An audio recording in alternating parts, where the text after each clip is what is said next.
You today I am going to teach you past indefinite tense interrogative sentence. Now we start past indefinite tense interrogative sentence.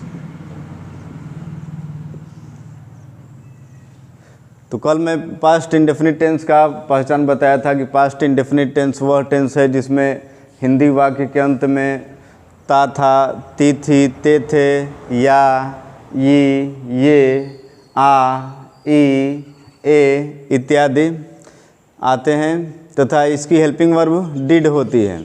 अब चलते हैं इसके interrogative sentence पे। तो interrogative sentence दो तरह के होते हैं। पहला होता है कि जब वाक्य की शुरुआत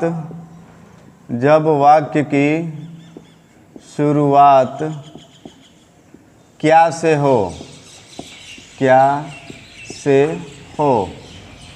इंट्रोगेटिव सेंटेंस में दो तरह के सेंटेंसेज होते हैं, जिसमें पहला है कि जब वाक्य की शुरुआत क्या से हो, अर्थात वाक्य के शुरू में जब क्या शब्द आए तो इसके लिए फार्मूला होता है।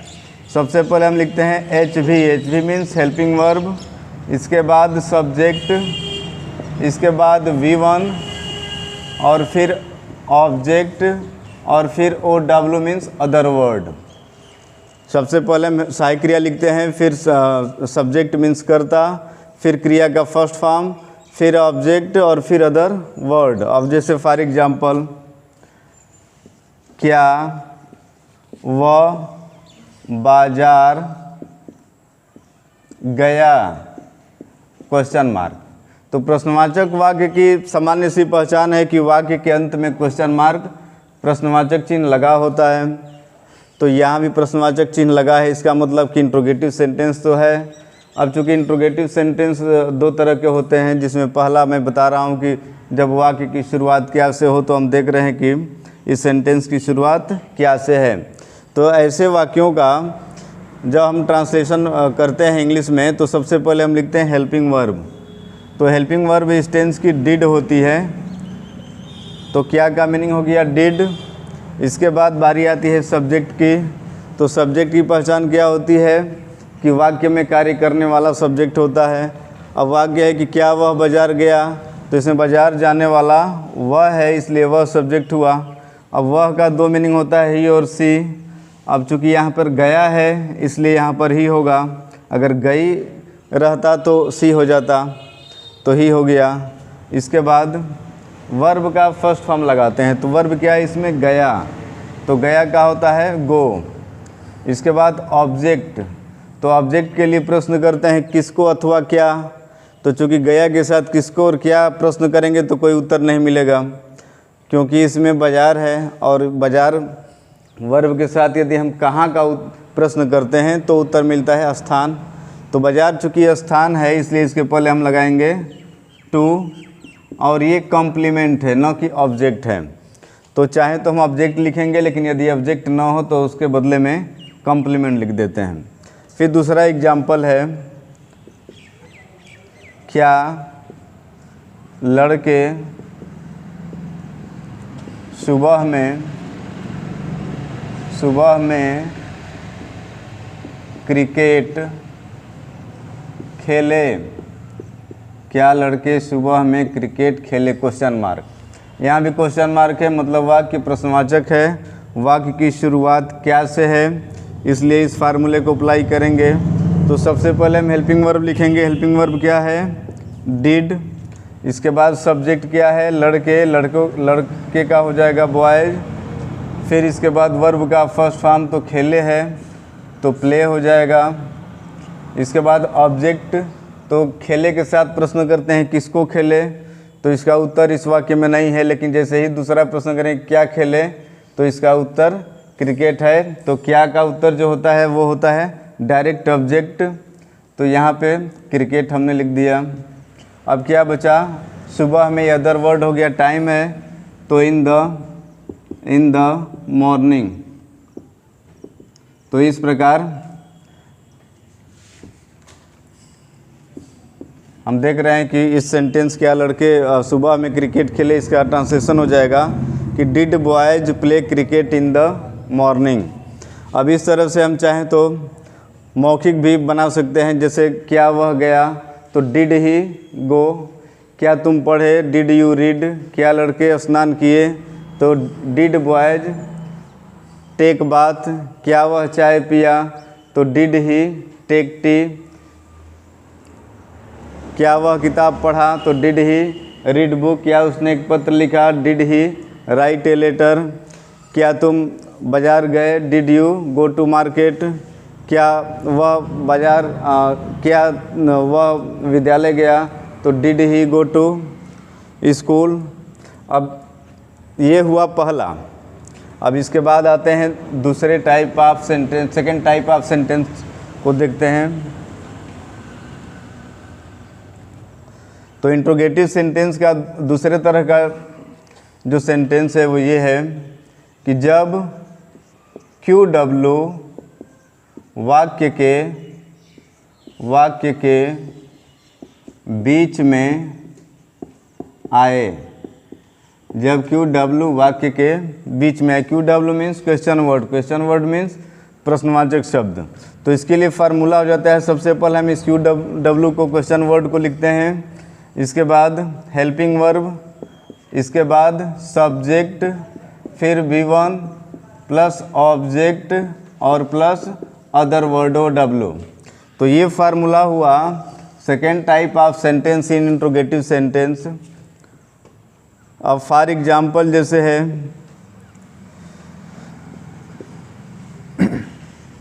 तुम विद्यालय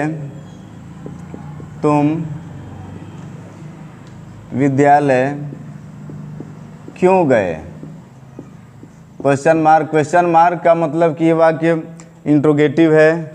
इस वाक्य के अंत में गए ये अक्षर आ रहा है, इसलिए वाक्य पास्ट इंडेफिनिट का है। और इस सेंटेंस में बीच में क्यों शब्द आया जो प्रश्नवाचक शब्द है, इसलिए ये सेकेंड टाइप ऑफ सेंटेंस है। तो इसका जब हम ट्रांसलेशन बनाएंगे तो सबसे पहले लिखेंगे QW क्वेश्चन वर्ड। तो क्वेश्चन वर्ड इसमें क्या है, क्यों, तो क्यों का मीनिंग हो जाएगा व्हाई। इसके बाद बारी आती है हेल्पिंग वर्ब की, तो इसकी ओनली हेल्पिंग वर्ब होती है डिड, तो यहाँ पे हमने लिख दिया डिड। इसके बाद बारी आता है सब्जेक्ट का, तो सब्जेक्ट इसमें है तुम, तो तुम का हो जाएगा यू। इसके बाद वर्ब का फर्स्ट फॉर्म तो गए है, तो वर्ब का फर्स्ट फॉर्म हो जाएगा गो। इसके बाद ऑब्जेक्ट तो इसमें है नहीं, विद्यालय चूँकि कॉम्प्लीमेंट है तो ऑब्जेक्ट के बदले में हम कॉम्प्लीमेंट लिखेंगे टू स्कूल और क्वेश्चन मार्क दे देंगे। तो ये हमारा सेकेंड टाइप ऑफ रूल हुआ। नेक्स्ट एग्जांपल हम देखते हैं, तुम विद्यालय से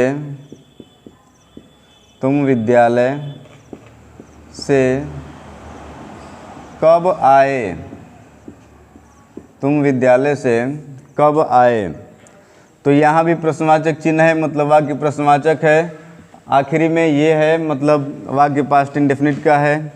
और कब शब्द प्रश्नवाचक शब्द है जो वाक्य के बीच में आया है, इसलिए ये दूसरा फार्मूला अप्लाई होगा। तो सबसे पहले क्वेश्चन वर्ड क्या है, कब, और कब का मीनिंग होता है व्हेन। इसके बाद हेल्पिंग वर्ब हमारा है डिड, चाहे सब्जेक्ट सिंगुलर हो या प्लूरल।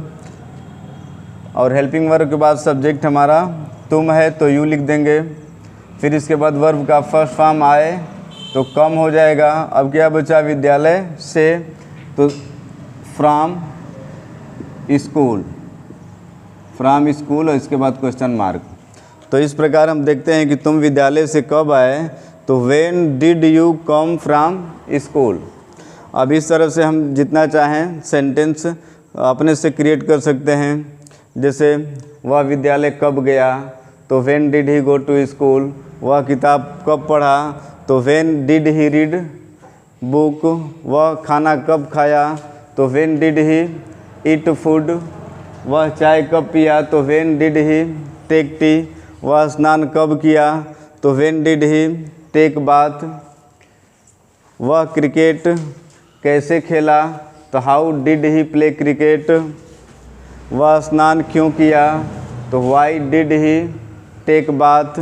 वह बाज़ार क्यों गया, तो when did he go to market. सूर्य पूरब में क्यों निकला, तो why did the sun rise in the east. सूर्य पश्चिम में क्यों डूबा, तो why did the sun set in the waste.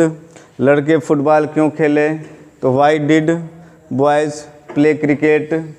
लड़कियां स्नान क्यों की, तो why did girls take bath. तो इस तरह से हम चाहें तो इसको मौखिक भी बोल सकते हैं।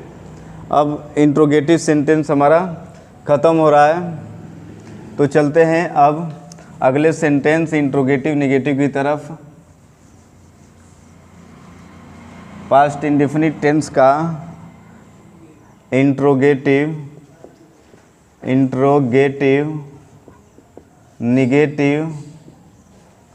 Negative sentence. अब इंट्रोगेटिव का मतलब हो गया प्रश्नवाचक, नेगेटिव का मतलब हो गया नकारात्मक, और सेंटेंस का मतलब हो गया वाक्य। तो इस हेडिंग से ही पता चलता है कि इसमें इस तरह के सेंटेंस होंगे जिसमें कि प्रश्नवाचक चिन्ह भी लगा होगा, प्रश्नवाचक शब्द भी लगा होगा, और साथ में नहीं शब्द भी लगा होगा। तो इंट्रोगेटिव नेगेटिव सेंटेंस को दो भागों में बांटा गया है। पहला, जब वाक्य की शुरुआत क्या से हो, जब वाक्य की शुरुआत क्या से हो। तो इसके लिए फार्मूला है कि सबसे पहले हम लिखते हैं हेल्पिंग वर्ब, और हेल्पिंग वर्ब के बाद सब्जेक्ट, और सब्जेक्ट के बाद नॉट, और प्लस V1 प्लस ऑब्जेक्ट, और प्लस OW। जहाँ ऑब्जेक्ट है वहीं पे कॉम्प्लीमेंट भी हम लिखते हैं। अब फॉर एग्जांपल जैसे है, क्या तुम एक पत्र नहीं लिखे क्वेश्चन मार्क। अब यहाँ पर हम देखते हैं कि क्या शब्द प्रश्नवाचक शब्द है और साथ ही साथ नहीं शब्द भी आया है। तो प्रश्नवाचक शब्द है तो वाक्य इंट्रोगेटिव हुआ, और नहीं शब्द लगा है तो वाक्य नेगेटिव हुआ। मतलब कि ये वाक्य इंट्रोगेटिव नेगेटिव दोनों है, और प्रश्नवाचक चिन्ह लगा है। अब देखते हैं कि इसमें दो तरह के सेंटेंसेज होते हैं, जिसमें पहला मैं लिखा हूँ कि जब वाक्य की शुरुआत क्या से हो। तो इसमें हम देखते हैं कि वाक्य के शुरू में ही क्या शब्द दिया हुआ है। तो इसका ट्रांसलेशन इंग्लिश में हम इस फार्मूले की सहायता से बनाएंगे। तो सबसे पहले हम लिखते हैं हेल्पिंग वर्ब, और हेल्पिंग वर्ब इसकी क्या होती है, डिड। तो हमने लिख दिया डिड। इसके बाद क्या है, सब्जेक्ट। तो सब्जेक्ट क्या है इसमें, तुम, क्योंकि सब्जेक्ट में कार्य करने वाला सब्जेक्ट होता, वाक्य में कार्य करने वाला सब्जेक्ट होता है। और तुम जो है, पत्र कौन लिख रहा है, तुम। दिया है कि क्या तुम एक पत्र लिखे, नहीं लिखे। तो पत्र लिखने का कार्य कौन कर रहा है, तुम। तो यहाँ पे सब्जेक्ट हो गया यू। इसके बाद बारी आती है नॉट की, नहीं शब्द का। तो नॉट हो गया। फिर वर्ब का फर्स्ट फॉर्म, तो लिखे, राइट हो गया। अब क्या बचा, एक पत्र। तो एक पत्र चूँकि ऑब्जेक्ट है, क्योंकि लिखे तो क्या लिखे, तो क्या का उत्तर मिल रहा है एक पत्र, तो ये डायरेक्ट ऑब्जेक्ट है, तो ए लेटर हो जाएगा इसमें। इसके बाद क्वेश्चन मार्क। तो अब देखते हैं कि क्या तुम एक पत्र नहीं लिखे, इसका ट्रांसलेशन हो गया कि did you not write a letter. अब नेक्स्ट एग्जाम्पल पे आते हैं। एग्जाम्पल नंबर 2, क्या तुम अपना गृह कार्य पूरा नहीं किए क्वेश्चन मार्क। तो यहाँ भी देखते हैं कि वाक्य की शुरुआत प्रश्नवाचक शब्द से हुई है और इसमें नहीं शब्द दिया है, इसलिए वाक्य इंट्रोगेटिव नेगेटिव हुआ। अब चूँकि वाक्य की शुरुआत क्या से है, इसलिए हम इंग्लिश में वाक्य की शुरुआत हेल्पिंग वर्ब से करते हैं। तो हेल्पिंग वर्ब इसकी इकलौती ओनली हेल्पिंग वर्ब है डिड, चाहे सिंगुलर सब्जेक्ट हो या प्लूरल सब्जेक्ट हो। तो डिड हो गया, और डिड के बाद बारी आती है सब्जेक्ट की, तो सब्जेक्ट हमारा है तुम, तो इसका यू हो गया। फिर इसके बाद नॉट, तो नहीं शब्द का नॉट हो गया। इसके बाद वर्ब का फर्स्ट फॉर्म, तो वर्ब क्या है, पूरा करना, तो हो जाएगा कंप्लीट। अब इसके बाद ऑब्जेक्ट, तो पूरा नहीं किए, तो क्या पूरा नहीं किए, तो अपना गृह कार्य। तो चूँकि हमारा सब्जेक्ट है यू, तो अपना का मीनिंग हो जाएगा योर, और गृह कार्य क्या हो जाएगा, होम वर्क। तो इस तरह से हम चाहें तो मौखिक भी इस सेंटेंस का ट्रांसलेशन हम कर सकते हैं। जैसे क्या तुम बाज़ार नहीं गए, तो did you not go to market. क्या तुम होमवर्क पूरा नहीं किए, तो did you not complete homework. क्या तुम एक पत्र नहीं लिखे, did you not write a letter. क्या तुम एक निबंध नहीं लिखे, तो did you not write an essay. क्या तुम एक उपन्यास नहीं पढ़े, तो did you not read a novel. क्या तुम एक ड्रामा नहीं पढ़े, तो did you not read a drama. क्या तुम एक शॉर्ट स्टोरी नहीं पढ़े, तो did you not read a short story. क्या तुम बाज़ार नहीं गए, तो did you not go to market. क्या तुम स्नान नहीं किए, तो did you not take bath. क्या तुम खाना नहीं खाए, तो did you not eat food. तो इस तरह से हम पास्ट इंडेफिनिट टेंस के इंट्रोगेटिव सेंटेंस की सहायता से विभिन्न प्रकार का क्वेश्चन किसी से पूछ सकते हैं। और इस प्रकार से पास्ट इंडेफिनिट टेंस का इंट्रोगेटिव सेंटेंस का पहला फार्मूला कंप्लीट हुआ। अब चलते हैं दूसरे पे।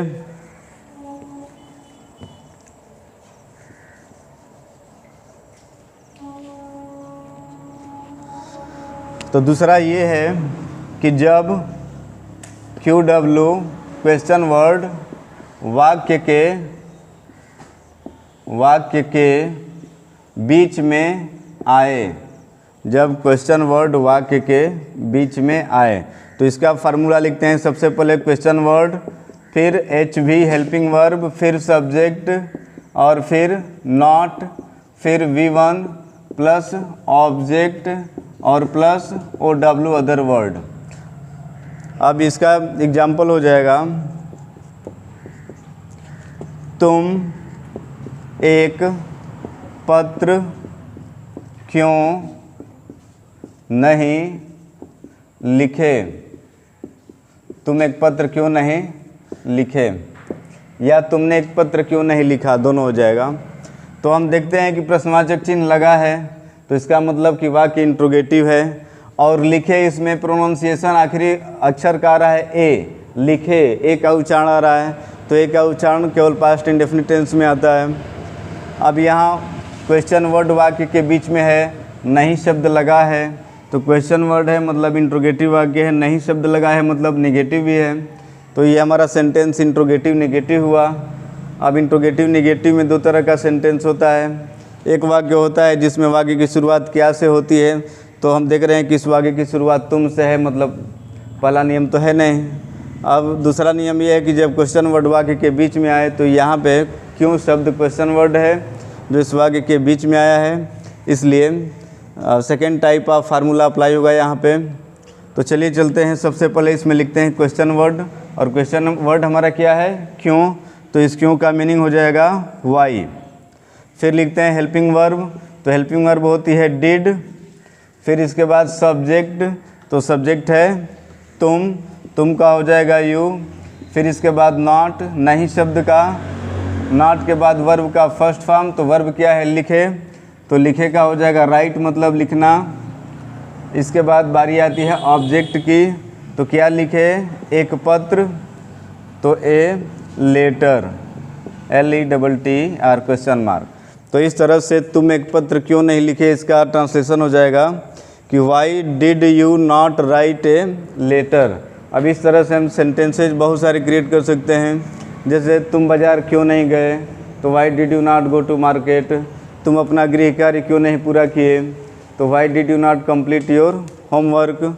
तुम एक पत्र क्यों नहीं लिखे, why did you not write a letter. तुम उपन्यास क्यों नहीं पढ़े, why did you not read a novel. तुम एक कहानी क्यों नहीं लिखे, why did you not write a story.